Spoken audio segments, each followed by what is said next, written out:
रात के करीब 10 बज रहे थे। कड़ाके की ठंड थी। चांद अपनी रोशनी बिखेरे हुए था। चांद की रोशनी में एक 16 से 17 साल का लड़का अपनी धुन में गाना गुनगुनाते हुए अपने घर की तरफ जा रहा था। उस लड़के का नाम विवेक था।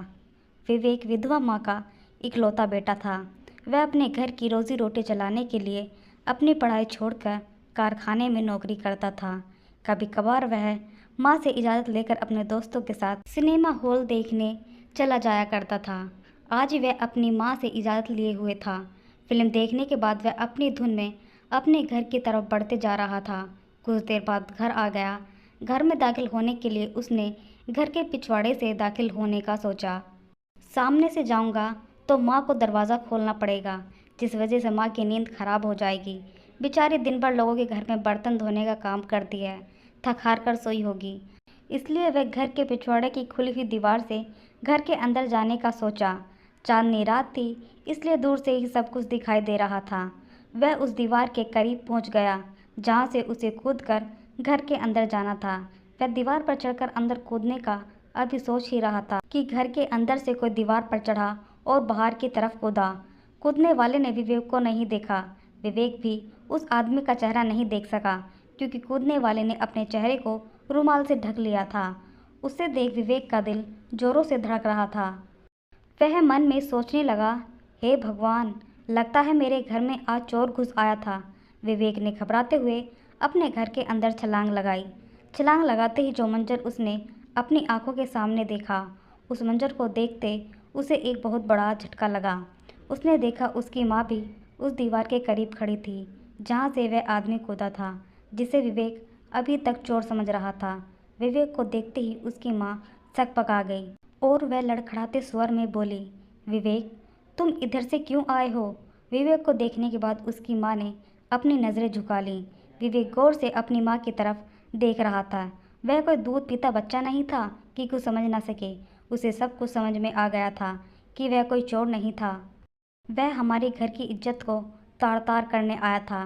विवेक का पूरा शरीर कँपकँपा गया। वह अपनी माँ की बातों का जवाब दिए बगैर अपने रूम में चला गया। कड़ाके की ठंड थी, पर विवेक का पूरा बदन मानो गुस्से से तप रहा था। वह गुस्से से मन ही मन सोच रहा था कि वह कोई चोर नहीं था। चोर तो चुपके से आता है, उसे तो खुद बुलाया गया था। माँ का उसे नज़रें चुराना, चुपचाप दिखाई देना उसे बहुत कुछ समझा दिया था। माँ ने आगे बढ़कर उसके माथे को नहीं चूमा और ना ही उसे खाने को कहा। उसे नींद नहीं आ रही थी। वह बिस्तर से उठकर इधर उधर चक्कर लगाने लगा। वह बहुत बेचैन था। वह दोबारा उस दीवार के पास गया जहाँ से उस आदमी ने छलांग लगाई थी। तभी उसकी निगाहें दीवार के पास पड़ी एक चीज़ पर गई। उसने झुककर उसे उठा लिया। वह किसी मर्द की टोपी थी। शायद उस टोपी को विवेक ने पहचान लिया था। उस टोपी को देखते ही उसका पूरा बदन बेजान सा हो गया। वह गुस्से से अपनी मुट्ठियों को बार बार खोल और बंद कर रहा था। अपनी गीली आंखों को बार बार अपनी कमीज से पूछ रहा था। वजूद अंगारा बना हुआ था। उसने नज़रें उठाकर आसमान पर चमकते चांद को देखा और चांद से शिकायत करने लगा, काश यह चांद आज तू ना निकला होता। तेरी रोशनी ने मेरे वजूद में अंधेरा भर दिया। यही सब सोचते हुए उसकी निगाहें माँ के रूम की तरफ गई। वह सोचने लगा, काश माँ तू भी पापा के साथ मर गई होती। वह बगैर सिसके लिए रो रहा था। अंदर कमरे में उसकी माँ शकुंतला लेटी हुई थी। उसकी भी आंखों में नींद नहीं थी। वह एकटक ऊपर देखे जा रही थी। अपनी नज़रों में तो वह कब की गिर चुकी थी, पर आज वह बेटे की निगाह से भी गिर गई थी। वह समझ गई थी कि विवेक सब कुछ समझ गया है। बेटे की निगाहों में उबलता हुआ गुस्सा देख चुकी थी। उसमें इतनी ताकत अब नहीं थी कि वह अपने बेटे का सामना करे। गांव की खूबसूरत शकुंतला जब शादी के काबिल हुई तो उसके घर वालों ने उसके लिए लड़का ढूंढना शुरू कर दिया। कुछ दिनों बाद उसके माँ बाप ने उसकी शादी विनोद नाम के लड़के से कर दी। शादी के कुछ दिन बाद विवेक पैदा हुआ। विवेक जब लगभग 1 साल का हुआ तो सड़क दुर्घटना में विनोद का एक्सीडेंट हो गया। विनोद विवेक और शकुंतला को छोड़कर इस दुनिया से चल बसा। शकुंतला विधवा हो गई। मायके में उसके माँ बाप जिंदा थे। उनसे शकुंतला का दुख देखा नहीं गया, इसलिए वह अपनी बेटी शकुंतला को अपने पास बुला लिया। जब तक माँ बाप जिंदे थे, जब तक तो सब कुछ ठीक था, पर शकुंतला के माँ बाप के मरने के बाद उसके भैया भाभी ने शकुंतला को ताने मारने शुरू कर दिए। वह लोग यही चाहते थे कि शकुंतला कब हमारे घर से चली जाए। शकुंतला भाई भाभी के घर बैठकर नहीं खाती थी। वह घर के सारे काम करती थी, फिर भी भाभी को शकुंतला भारी लगती थी। एक दिन शकुंतला की भाभी ने घर में इतना बड़ा हंगामा कर दिया कि शकुंतला को ना चाहते हुए भी अपने ससुराल आना पड़ा। कई वर्ष बाद उसने अपने ससुराल के घर में कदम रखा था। उसे अपने घर में सुकून महसूस हुआ। मायका कैसा भी हो, पर मायका मायका ही होता है। शकुंतला और उसके बेटे विवेक अपने घर में सुकून महसूस करने लगे। शकुंतला के ससुराल में उसके 2 देवर थे।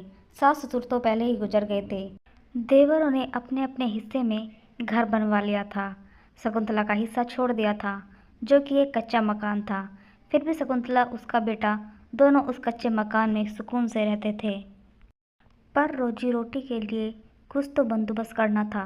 विवेक भी अभी बहुत छोटा था और शकुंतला भी ज़्यादा पढ़ी लिखी नहीं थी, इसलिए वह लोगों के घर में बर्तन धोने का काम करने लगी। किसी तरह उसकी रोजी रोटी चलने लगी। धीरे धीरे विवेक भी बड़ा होने लगा, पर जब वह 12 साल का हुआ तो अचानक उसकी तबीयत खराब हो गई। शकुंतला के ऊपर एक और मुसीबतों का पहाड़ टूट पड़ा। डॉक्टर के पास गई तो डॉक्टर ने बच्चे के दिमाग में ब्रेन ट्यूमर होने का बताया। डॉक्टर ने बताया कि ऑपरेशन करना होगा। ऑपरेशन के लिए 5 लाख की ज़रूरत थी। इतने पैसे शकुंतला के पास तो नहीं थे, पर उसे अपने बच्चे की जान हर हाल में बचानी थी। इसलिए वो रोते बिलखते अपने मालिक के घर गई, जिनके घर में बर्तन धोने जाती थी। रो रो कर उसने अपने बच्चे की ज़िंदगी की भीख मांगी और कहा, मैं आपके घर ज़िंदगी भर गुलामी करूँगी, मेरे बच्चे को बचा लीजिए। आप जो भी कहेंगे मैं करने को तैयार हूँ, पर मेरे बच्चे को बचा लीजिए। मालिक ने शकुंतला से कहा, शकुंतला, मुझे तुमसे ना तो काम करवाना है और ना ही अपने घर की गुलामी। मुझे तुमसे ऐसी चीज़ चाहिए जो कोई भी औरत उस चीज़ को देने से पहले 10 बार सोचती है। शकुंतला ने रोते गिड़गिड़ाते हुए कहा, मालिक, एक भी बार नहीं सोचूंगी, आप फरमाइए तो ऐसी क्या चीज़ है। उसके मालिक ने कहा, शकुंतला, वह चीज़ तुम हो। मुझे तुम हर रात खुश करोगी जब भी मैं चाहूँगा। क्या यह शर्त तुम्हें मंजूर है। अपने मालिक की यह शर्त सुनने के बाद शकुंतला का कलेजा दहल गया। वह बड़ी सोच में पड़ गई। वह ना कहना चाहती थी, पर 5 लाख उसके लिए बहुत ज़रूरी थे। एक मजबूर माँ जिसका बच्चा जिंदगी और मौत के बीच अपनी लड़ाई लड़ रहा है। एक माँ को अपने कलेजे के टुकड़े को हर हाल में बचाना है। कहते हैं ना कि माँ को अगर भगवान का दर्जा दिया जाए तो वह भी कम है। शकुंतला ने ना चाहते हुए भी इस शर्त को मान लिया। मालिक ने उसके हाथ में 5 लाख का बैग पकड़ा दिया। पैसे लेकर हॉस्पिटल गई। अगले दिन उसके बेटे का ऑपरेशन होना था। विवेक का ऑपरेशन सक्सेसफुल हुआ, पर शकुंतला ने जो शर्त अपने मालिक की मानी थी, वह तो उसे हर हाल में पूरी करनी थी। शकुंतला ने अपने बेटे को तो बचा लिया था, पर वह इज्जत के मामले में किसी की गुलाम हो चुकी थी। जब विवेक रात में सो जाता तो उसके मालिक हर रात अपनी तन्हाई को कम करने शकुंतला के घर आ जाया करते। धीरे धीरे समय बीतते जा रहा था। विवेक 16 से 17 साल का हो गया। शकुंतला के मालिक ने ही विवेक को अपने कारखाने में नौकरी दे दी थी। शकुंतला पर उसके मालिक के बहुत एहसान होते जा रहे थे, पर एक माँ कुछ भी बर्दाश्त कर सकती है, पर अपने बेटे की नज़रों में गिरना कभी बर्दाश्त नहीं कर सकती। एक दिन शकुंतला ने अपने मालिक से कहा, साहब, अब मेरा बेटा बड़ा हो गया है, अब मैं यह सब नहीं कर सकती।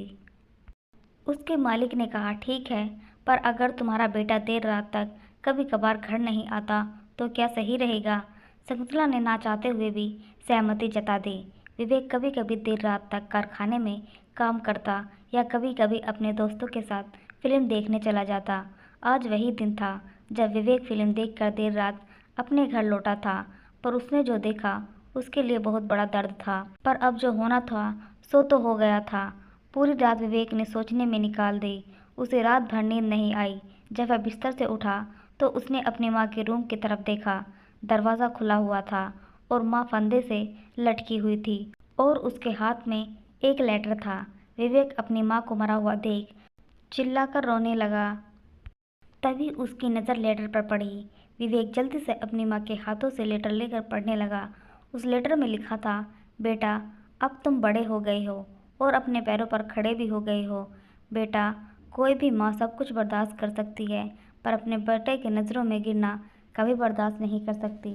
हाँ, तुमने आज जो देखा वह सच था। शकुंतला ने उस लेटर में वह सब कुछ लिख दिया था जिस वजह से वह अपने मालिक की गुलाम हो गई थी। विवेक वह लेटर पढ़ने के बाद रोने लगा और कहने लगा, माँ, मुझे माफ़ कर दो, मैंने तुझे गलत समझा। मुझे लगा कि तू अपनी अय्यासियों के लिए यह सब कर रही है, पर तूने तो अपने कलेजे के टुकड़े को बचाने के लिए यह सब किया है। माँ, तो मुझे छोड़कर क्यों चली गई? मरने से पहले यह सारी बातें मुझे बता दी होती तो आज मैं तुझे बचा लेता। माँ, मैं तेरे बिना कैसे जी सकता हूँ? शकुंतला ने लेटर समाप्त करने से पहले लिखा था, बेटा तू अपने गुस्से पर काबू रखना, किसी से कुछ मत कहना, क्योंकि मैंने तुझे बचाने के लिए क्या कुछ नहीं किया। अगर तुझे कुछ हो जाएगा तो मरने के बाद भी मुझे सुकून नहीं मिलेगा। तो दोस्तों, आप सबको यह कहानी कैसी लगी? कमेंट बॉक्स में लिखकर ज़रूर बताइएगा। धन्यवाद।